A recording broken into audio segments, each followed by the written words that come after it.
Hello friends, welcome to 2 minutes concept class of physics. In the last lecture we studied oscillatory motion. In this video we will study periodic motion. So what is periodic motion?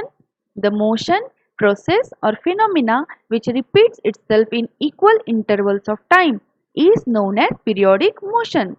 In everyday life we observe the motion of bodies which describes the same path again and again in equal intervals of time. A body performing periodic motion goes on repeating the same set of movement again and again.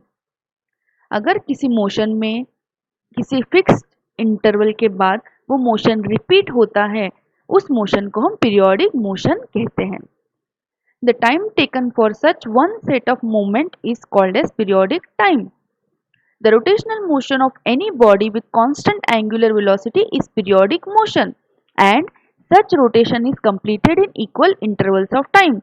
So it is periodic in time. Examples of such periodic motions are motion of the moon around the earth and also the revolution of the earth around the sun, motion of the blades of rotating fan, motion of hands of clock, also the motion of the needle of the sewing machine is an example of vibrating periodic motion since the motion is repeated after a fixed interval of time. Other examples of periodic motions are vibrations of atoms in molecules, motion of the prongs of a tuning fork, vibrations of string of musical instruments, vibrations of air columns and many more. So in the next lecture we will study further motions. Till then, goodbye friends.